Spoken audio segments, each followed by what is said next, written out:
The Stamp Act of March 1765 was a legislative measure enacted by the British Parliament, marking an escalation in tensions between Great Britain and its American colonies that ultimately led to the American Revolution. Aimed at alleviating the financial strain incurred from the 7 Years' War, the Act imposed a direct tax on a broad spectrum of printed materials, including newspapers, legal documents, and even playing cards, mandating that these items bear an official stamp as proof of taxation. The problem was, the tax was met with fierce resistance from the colonists, who vehemently opposed what they perceived as an infringement of their rights, particularly the principle of no taxation without representation. The Stamp Act galvanized widespread protests and the formation of groups such as the Sons of Liberty, not to mention the boycotts of British goods and the severe disruption to British economic interests within the colonies. Eventually it was repealed in 1766, but it didn't do much. The Stamp Act left its legacy as a symbol of colonial defiance and the unifying cause for American independence. It showed again these deep-seated grievances that fueled revolutionary sentiment and set the stage for the eventual quest for self-governance and freedom from British rule. Hello everyone, welcome back. Today we're talking about, well, it seems a little bit dull from the title, doesn't it? The Stamp Act. How could that be interesting? Well, trust me, it is. Believe me. So as usual, if you like this sort of stuff, give it a like, comment, and subscribe, and we can begin another journey back into American history today. Now, at a considerable financial cost, the British had won the 7 Years' War that was fought between 1756 and 73. It was also referred to as the French and Indian War outside of the United States. The British national debt increased from around £72 million in 1755 to about £129 million in 1764. The war had nearly doubled it. The Bute ministry had decided in early 1763 to maintain 10,000 British regulars in the American colonies, and that of course comes with its own price tag, about £42 million of today's money. It's kind of the same in US dollars, so post-war costs were expected to remain high. The main justification for keeping such a sizable force was that 1,500 officers, many of whom had strong ties in Parliament, would be laid off if the army were demobilized. Because of this, it was particularly wise to keep a sizable peacetime force. But because Britons were opposed to keeping a standing army at home, the majority of the troops had to be garrisoned abroad, which just makes it a lot more expensive.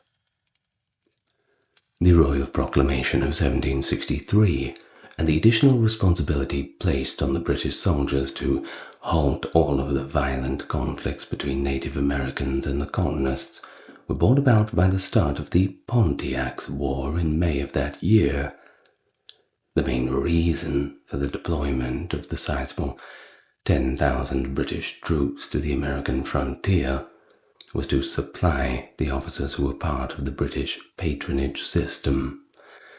John Adams had wrote that revenue is still demanded from America and appropriated to the maintenance of swarms of officers and pensioners in idleness and luxury, a rather derogatory letter he wrote about the deployment issue. After the short-lived Bute ministry failed, George Grenville took over as Prime Minister in April of 1763, and he had to figure out how on earth he was going to finance this peacetime army. Since the Bute Ministry's 1763 cider tax had been met with fierce opposition in England, and Bute had been hanged in effigy, raising taxes in Britain was, well, out of the question. Therefore, the Grenville ministry determined that Parliament would tax the American colonists instead, without their consent, and this way they'd get the required money.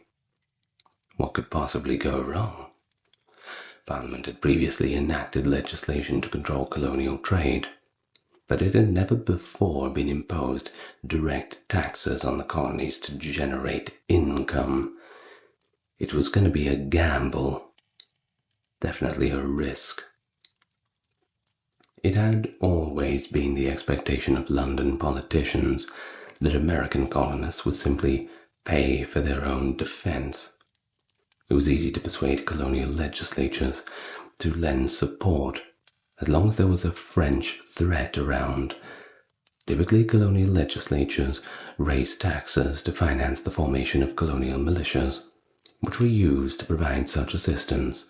Additionally, the legislatures occasionally agreed to support the upkeep of regular British units that guarded the colonies. The British Parliament didn't have much of a reason to tax the colonists with its own money, as long as this kind of assistance was available. But colonial militias were swiftly put down following the Peace of 1763. Militia officers were unwilling to stay in service after the war ended because they were fed up with the contempt that regular British officials showed them, and they were annoyed at how difficult it was to get regular British commissions. Since there was no external threat, and the Indian threat was negligible, they didn't really have much of a military role anyway. In fact, the majority of the colonial legislatures deemed that the British troops were unnecessary, a complete waste of money. A modification of the Molasses Act of 1733 and the Sugar Act of 1764 were the first tax in Grenville's program to raise money in America. Foreign molasses imported into the British colonies were subject to a 6 pence per gallon tax, which is equivalent to about £5.2 today. It doesn't sound like much, but there was a lot of molasses. The act was designed to make foreign-grown molasses, foreign imported molasses, so costly that it essentially gave molasses imported from the British West Indies a monopoly rather than to increase revenue. But it was ineffective. Colonial traders evaded it by just smuggling the goods, or more frequently just buying off the customs officers, which was a lot easier and very effective. The Sugar Act lowered the tax to 3 pence per gallon, or $2.24 in today's currency, with the intention of increasing compliance and consequently tax revenue. In addition to taxing more imports, the Act also provided provisions to improve the efficiency of the customs service. The Sugar Act was first opposed by American colonists for economic reasons, but they soon realized that there might be constitutional issues. The colonists contended that because of their theoretical rights as Englishmen, they could not be taxed without their consent, which manifested itself in the form of representation in Parliament, despite the British Constitution's guarantee that taxes could not be imposed without Parliament's approval. Parliament's taxation of the colonists was viewed as a violation of their rights because they did not elect any representatives to the legislature. And this was a major objection to the Stamp Act the following year, but there was not time to bring it up in response to the Sugar Act. Now in Great Britain, Stamp Acts were a very effective taxation system that brought in over £100,000 in revenue with relatively low collection costs. The system was practically self-regulating, since most legal documents had to bear an official stamp. Without the required stamp, a document would be deemed void under British law. It had been contemplated twice prior to the 7 Years' War, and again in 1761 to impose such a tax on the colonies. Drafts of colonial stamp acts had actually been sent to Grenville in September and October of 1763, but the proposals lacked the specialized knowledge of colonial affairs necessary to properly describe the documents that would be subject to the stamp. Grenville made it clear that the authority to tax the colonies was uncontested at the time of the Sugar Act was passed in April 1764, and that further taxes, such as the stamp tax, were pretty much right around the corner. Now, the first concern for Grenville was the amount of the tax. He had told American agents shortly after he had announced the possibility of tax that he had nothing against the Americans coming up with a different plan to raise the funds themselves, but requisitioning each colony and letting them decide how to increase their share would be the only other option.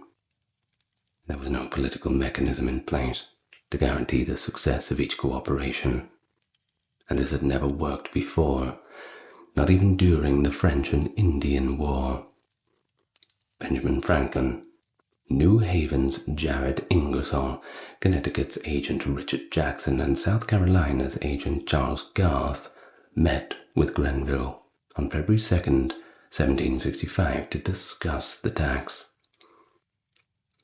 These colonial representatives merely recommended that the decision be left to the colonies.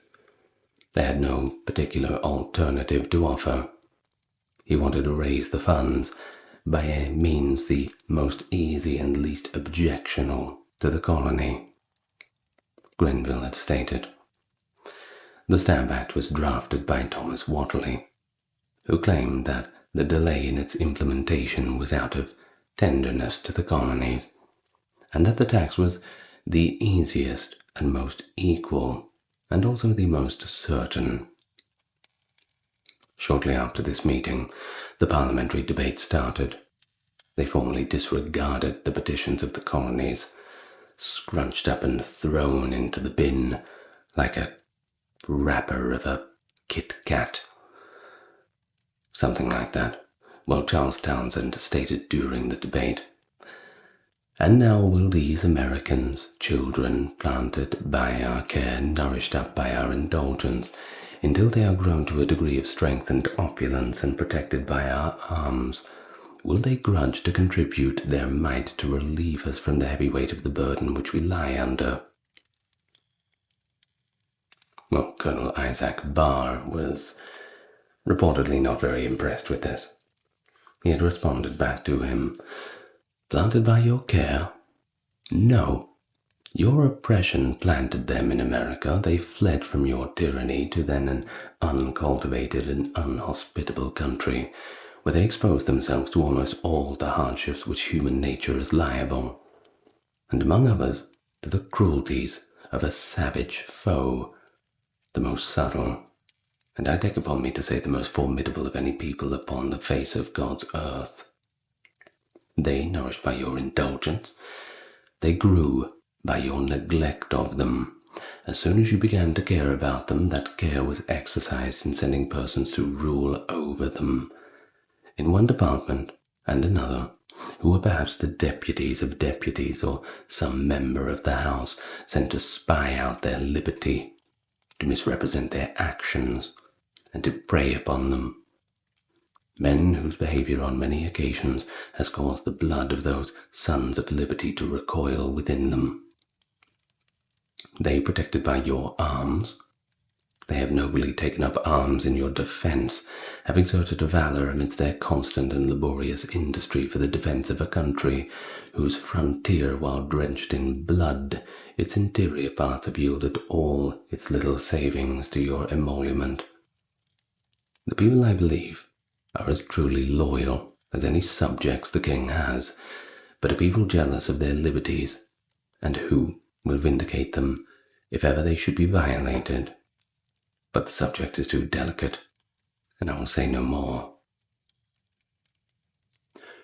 Well, regardless of the opposition, it was passed by the House of Lords 205 to 49, going into effect on November the 1st, 1765.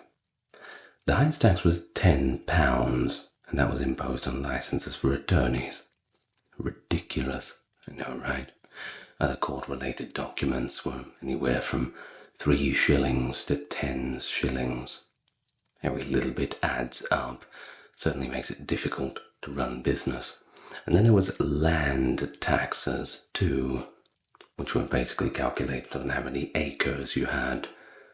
Newspapers and pamphlets totaling more than 1 sheet and fewer than 6 sheets in octavo, fewer than 12 in quarto, and fewer than 20 in folio were taxed at the rate of 1 shilling per pack, cards at the rate of 1 shilling per pack, and dice at the rate of 10 shillings. In other words, the tax on pamphlets increased proportionately to their size, but stopped completely if they were large enough to be considered books. Now, the purpose of high taxes on attorneys and college students was to prevent the colony's professional class from expanding. Instead of using colonial paper money, which was more widely available, the stamps required hard currency, which was in short supply. The profits were to be used in America, particularly for the salaries and supplies of the British Army units stationed there, in order to prevent the colonies from losing money. Particular attention was drawn to 2 aspects of the Act involving the courts. The tax on court documents applied specifically to courts that were exercising ecclesiastical jurisdiction. There were currently no bishops assigned to the colonies to preside over the courts, and there were no courts of this kind in the colonies, so they had to figure out something else. Now, fearing that this was the first step to bringing back the old ways in the colonies, that most of them had left Britain to shake off the old ways, many of the colonists and their ancestors specifically avoided the influence and power of state-sanctioned religious institutions. Both Southern Anglicans and the non-Anglicans, who constituted the majority in the northern colonies, opposed the open support of some of Anglicans in the northern colonies for the appointment of such bishops. It always comes down to some theological disagreements that bleed over into the practical aspects of daily governance. Now, according to the Sugar Acts model, the Act gave Admiralty courts the authority to try violators, but historically Admiralty courts had only heard cases pertaining to the high seas. The colonists perceived the Stamp Act as an additional attempt to replace their local courts with English-controlled ones, even though it was really the Sugar Act that appeared to follow this precedent. The Act had an impact on a wide range of professions and trades because it levied taxes on a wide range of paper products. We're talking newspapers, deeds, wills, indentures, pretty much everything. Newspapers and citizens protested the Act widely and even attacked public officials, tax collectors, and made a tax on their homes and offices. Well, you can do that. I'm not advocating for a tax on tax collectors. Well, almost immediately after the Act was approved by Parliament, Grenville began designating stamp distributors, surely to become the most popular people in the colonies. The expected income that the positions promised made it easy to find applicants, and he filled the posts with local colonists. Even Benjamin Franklin was unaware of the chaos and effect that the tax would have on American-British relations, or that these distributors would become the target of colonial resistance, as evidenced by his suggestion that John Hughes be appointed as the agent for Pennsylvania. Surely he would have known, because he was a printer, wasn't he? He had one of those big printing companies, did a bunch of different newspapers. Surely he would have seen that coming. Well, either way, Parliament passed a resolution in the spring of 1764 that stated, towards further defraying the said expenses, it may be proper to charge certain stamp duties in the said colonies and plantations. Now that was the beginning of the debate over the Stamp Act in the colonies.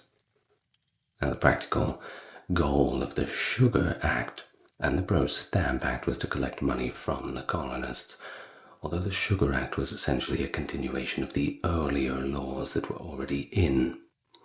The Stamp Act, now all passed, seemed to have been unique because it was the first internal tax imposed by the Parliament directly on the colonies, one that was solely based on activities that took place within said colonies, and then enforced by colonists to colonists.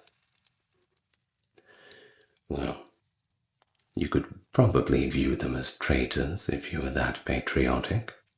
I'm sure many people did. But, as mentioned, the posts were easily filled because of the payment that was given for them. So, the theoretical question that would come to define the American Revolution of taxation without representation quickly took the center stage. Now, Benjamin Franklin brought up the issue at the Albany Congress in 1764, and he wrote that it is supposed an undoubtable right of Englishmen not to be taxed, but by their own consent, given through their representatives. That there is no representation from the colonies in Parliament. This theory of virtual representation served as a refutation for this claim. Now, in a pamphlet, Thomas Whately outlined his theory, readily acknowledging that no tax could be imposed without consent. In fact, they were just using British law against them. However, the reality was that at least 75% of adult males in Britain were not actually represented in Parliament due to property qualifications and other reasons. Like the disenfranchised subjects in the British Isles, colonists were given virtual representation in Parliament, since members of Parliament were required to represent the interests of all British citizens and subjects. Of course, it's quite a wide umbrella term, isn't it? Well, either way, a significant distinction between the colonists and the underrepresented in Britain was overlooked by this theory. You see, the colonists were represented in their own legislative assemblies, and the question was whether the colonists' consent to taxation actually came from these legislations, rather than just thrust upon them by the Parliament itself. Bostonian Samuel Adams, I'm sure you've heard of him, wrote the following in May 1764, outlining the consensus among Americans. He wrote, "For if our trade may be taxed, why not our lands? Why not the produce of our lands and everything we possess and make use of? This, we apprehend, annihilates our charter right to govern and tax ourselves.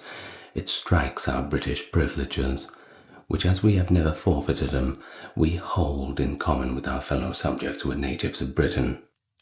If taxes are laid upon us in any shape, without our having legal representation where they are laid, are we not reduced from the character of free subjects to the miserable state of tributary slaves?" Well, it's certainly very clear whose side Mr. Adams is on.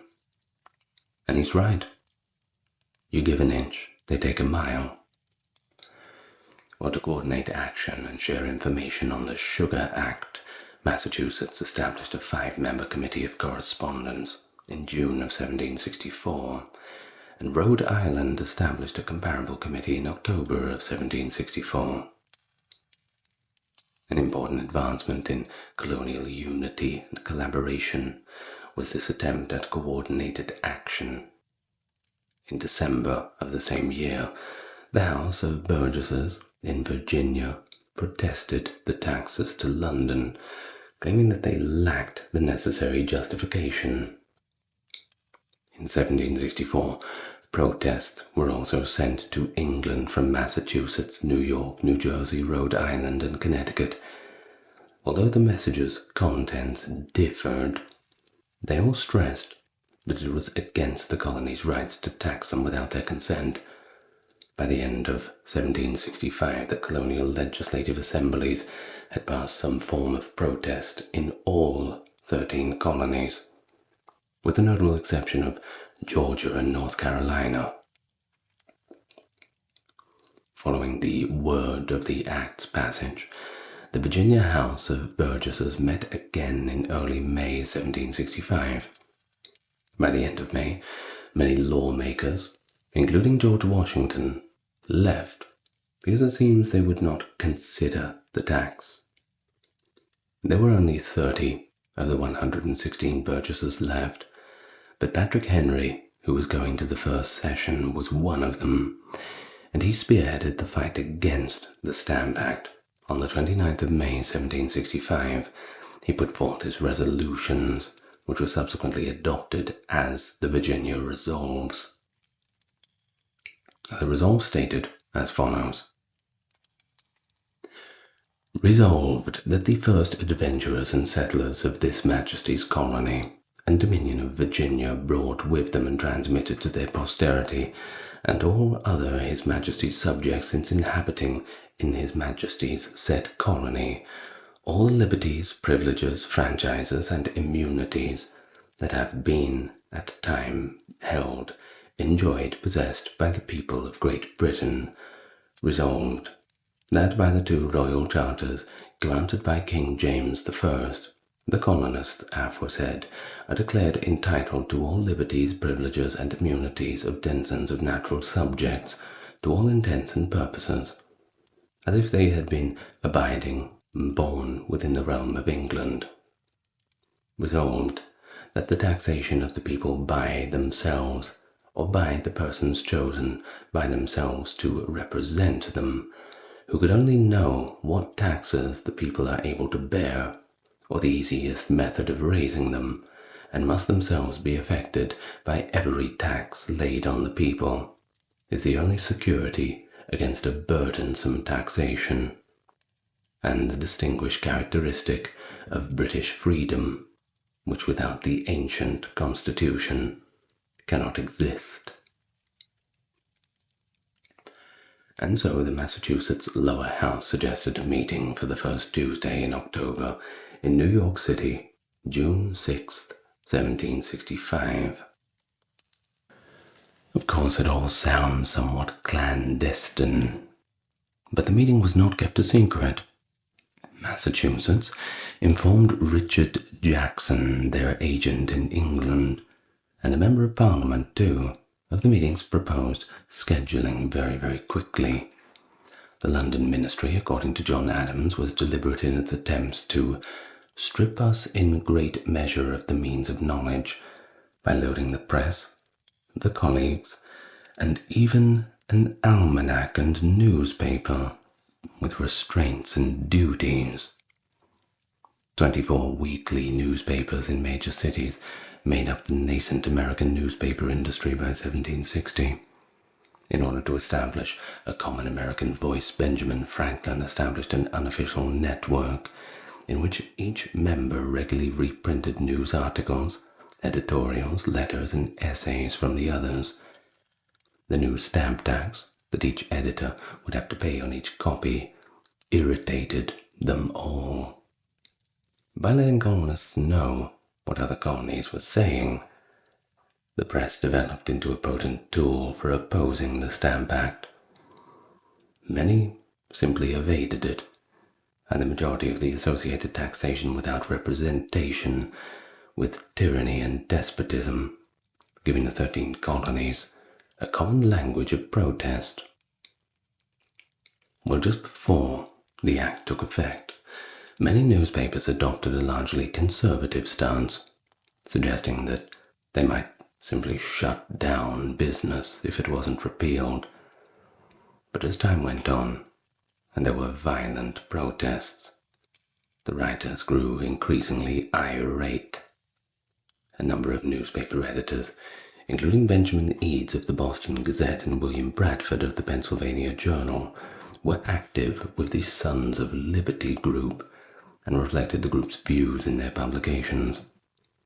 When the Stamp Act went into effect in November, many newspapers used black borders around the edges and columns of their editions, sometimes featuring images of skeletons and tombstones to highlight the fact that the publications were dead and would no longer be able to print due to the Stamp Act. But despite that, the majority of them came back within the following months, boldly showing up without the stamp of approval. The following spring, the law was repealed, much to the relief of the printers, who were reaffirmed as a strong voice and compass for public opinion. But we can't skip that far ahead. First, we must talk about the Boston protests. And they were the most prominent in the early times. On August 14, 1765, Andrew Oliver, a Massachusetts stamp distributor, was hanged, though in effigy. He wasn't actually hanged, from a giant elm tree at the crossing of Essex and Orange Street in the city's South End. Still, that's not a very nice thing to have happen to you. Certainly sends a message. A jackboot with a green bottom paint job was also hung, a reference to Grenville and the Earl of Bute, the two individuals of the colonists most frequently blamed. Sheriff Stephen Greenleaf was ordered to remove the effigy by Lieutenant Governor Thomas Hutchinson, but a sizable crowd stopped him from doing so. In order to have their wares symbolically stamped beneath the elm tree, later dubbed the Liberty Tree, the crowd diverted Orange Street merchants throughout the day. The Boston-based Sons of Liberty came to accept this date as the organization's traditional founding. Ebenezer McIntosh was a shoemaker who served during the 7 Years' War. He led a group of people one evening who demolished Andrew Oliver's effigy and carried it in a funeral procession to the town house where the legislature convened. They then proceeded to Oliver's office, which they demolished, and marked the timbers with a symbolic stamp. The effigy, Oliver's stable house coach and chassis, were then taken to his house at the base of Fort Hill, where it was decapitated and burned. When Greenleaf and Hutchinson attempted to stop the gang from robbing and destroying Oliver's house, they threw stones at them. The following day, Oliver requested to be released from his responsibilities. Yeah, it's probably best to go for an early retirement, man. But his resignation was insufficient.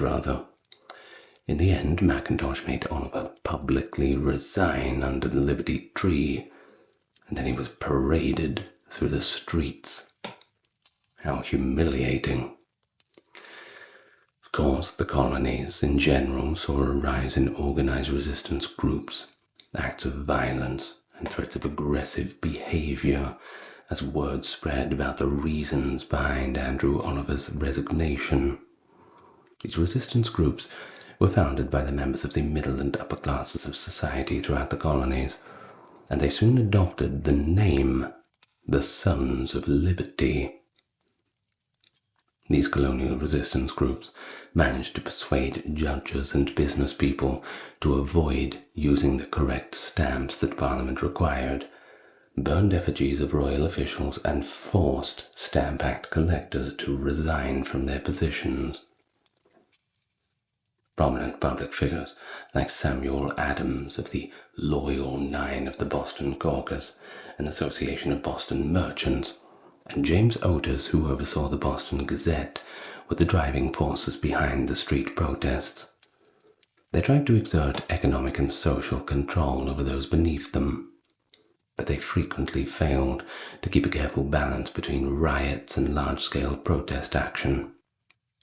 In addition to requiring the backing of the working class, these men had to prove the validity of their actions in order for England to take their protests seriously.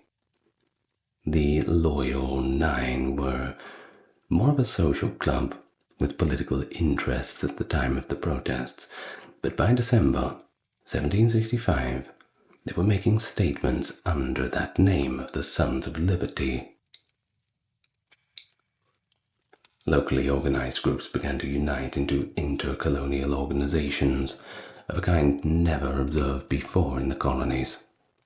Long before 1765, the term Sons of Liberty had been used in a more generic sense, but it wasn't until February 1766 that the term's influence spread throughout the colonies as an organized group using the formal name Sons of Liberty. This, of course, set the stage for future resistance to the British that carried the colonies into 1776. After separate beginnings in multiple colonies, the organization grew month after month. By November 6th, a committee was established in New York to communicate with other colonies. And in December, organizations from Connecticut and New York formed an alliance. Boston and Manhattan were connected by letter in January, and by March, Providence had established correspondence with New York, New Hampshire, and Newport. By March, the Sons of Liberty groups had been formed in Norfolk, Virginia, New Jersey, and Maryland, and a local group in North Carolina was drawing attention to Georgia and South Carolina. Although the Sons of Liberty officers and leaders were drawn almost entirely from the middle and upper ranks of colonial society, they understood that they needed to broaden their sphere of influence to encompass the whole of political society. The Sons of Liberty used massive public protests to broaden their support in order to accomplish this. Although they worked to control the possible violence of extra-legal gatherings, they discovered early on that managing such crowds was going to be a difficult task. Although the group claimed allegiance to the established British and local governments, they always took potential military action as a last resort into account. They claimed to have remained faithful to the king during the Stamp Act crisis because they had fundamental confidence that Parliament would act morally and remove the tax. So it wasn't a rebellion against the tax. It was a rebellion against the tax, rather, but not the king. That was not what their disagreement was with. They just didn't want the tax. Well, in October of 1765, the Stamp Act Congress took place in New York. The Congress was composed of 27 delegates from 9 colonies, and their job was to write a series of formal petitions explaining why Parliament could not tax them. Numerous influential men from the colonies were among the delegates. John Rutledge of South Carolina, age 26, was the youngest. Hendrick Fisher of New Jersey, age 65, were the oldest. All but 3 of the delegates were born in the colonies. 10 were lawmakers, 10 were merchants, and 7 were planters or landowners, but all that held some kind of elective office. 3 were loyalists during the Revolution, 9 attended the First and the Second Continental Congress, 4 signed the Declaration of Independence, and 4 died before the colonies declared their independence. Francis Bernard, the governor of Massachusetts, thought that the representatives of his colony in the Congress would be in favor of Parliament. Bernard was particularly fond of Timothy Ruggles, that's a nice last name, Ruggles, who had chosen to lead the Congress. Bernard had given Ruggles the directive to recommend submission to the Stamp Act until Parliament could be persuaded to repeal it. A final Stamp Act resolution, according to many delegates, would actually strengthen ties between Britain and the colonies.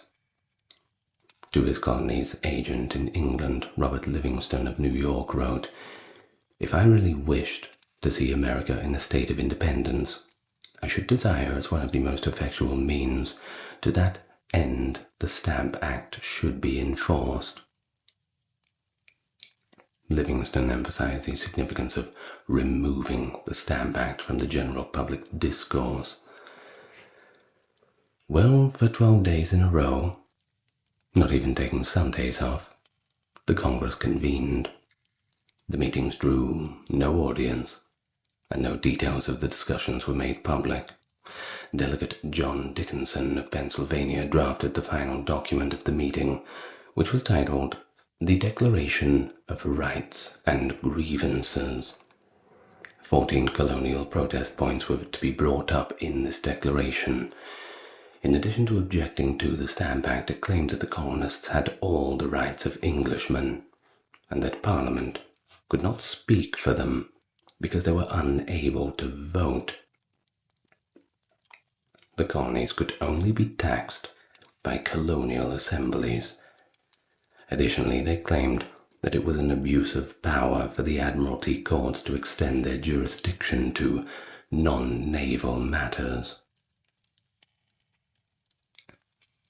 Now, the Congress claimed that they had certain natural rights, just by virtue of being human, in addition to merely arguing for their rights as Englishmen. Resolution 3 declared that it is inseparably essential for the freedom of a people and the undoubted right of Englishmen that no taxes be imposed upon them, but with their own consent given personally or by their representatives. Since the rights of the colonies did not originate with the Parliament, Christopher Gadsden of South Carolina had suggested that the Congress's petition should only be sent to the King himself. But most of the delegates found this radical proposal to be too extreme, and it was turned down. The King received the Declaration of Rights and Grievances as required, and both houses of Parliament received petitions. On the 10th of July, 1765, Lord Rockingham succeeded Grenville as Prime Minister. In October, reports of the mob violence started to circulate through England. At the same time that resistance was growing and intensifying in America, conflicting feelings were beginning to emerge in Britain. Some were concerned about a precedent that would be set by giving in, so they wanted to strictly enforce the Stamp Act over colonial resistance. Others stated advocating for the repeal of the Stamp Act after they experienced the economic consequences of decreased trade with America following the Sugar Act and an inability to collect debts as the colonial economy faltered. Since a large amount of British industry and commerce relied on the colonial market, merchants had signed a number of non-importation agreements as part of the colonial protest. 200 merchants met in New York City and decided not to import anything from England until the Stamp Act was repealed.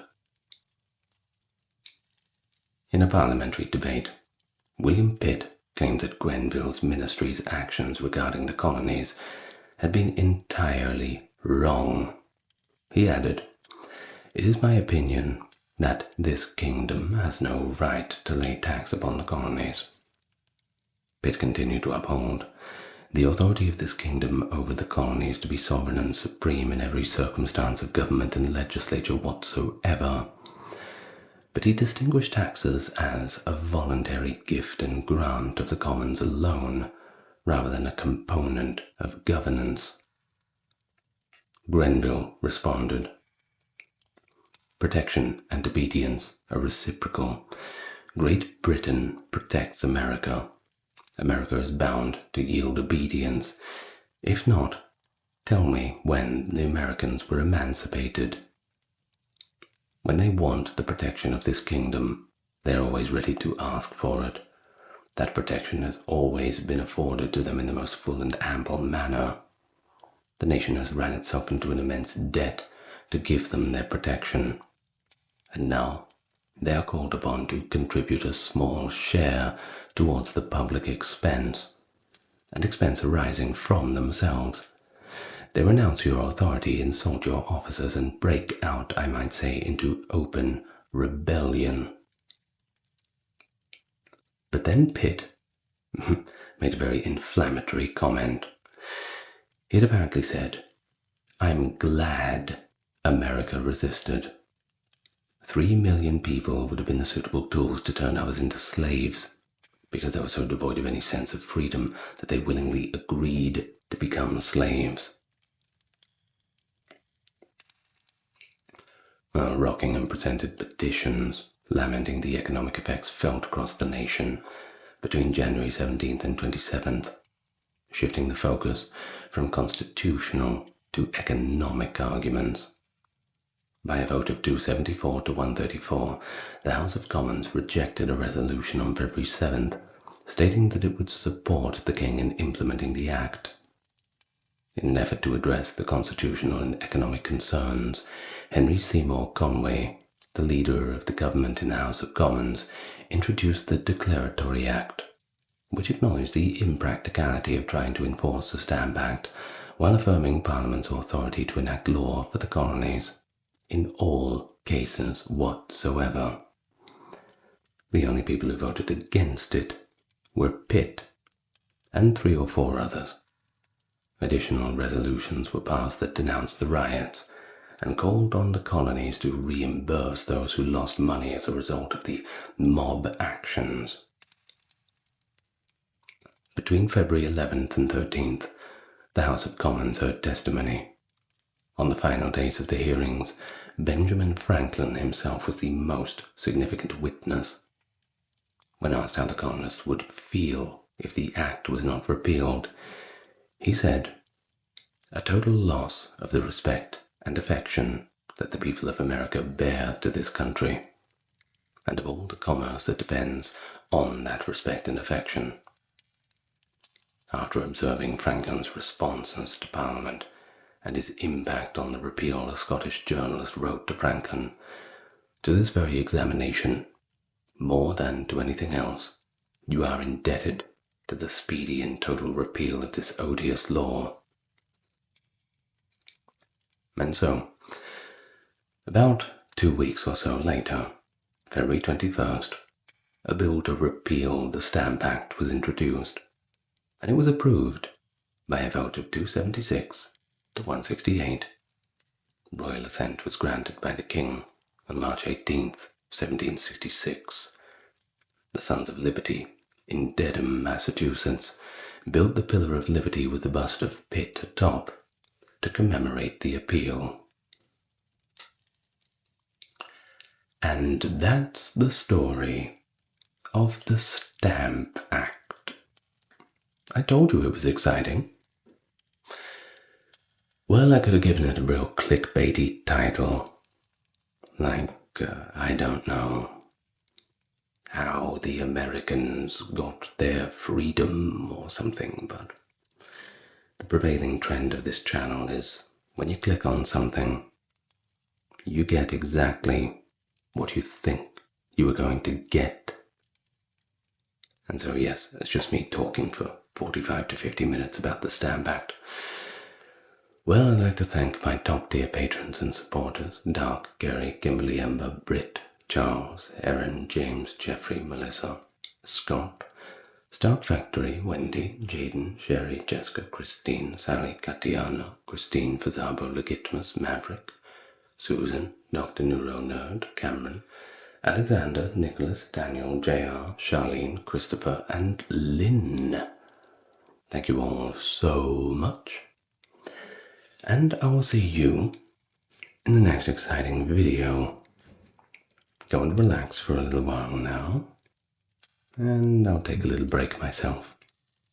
Good night, everyone. As always, lots of love to you all.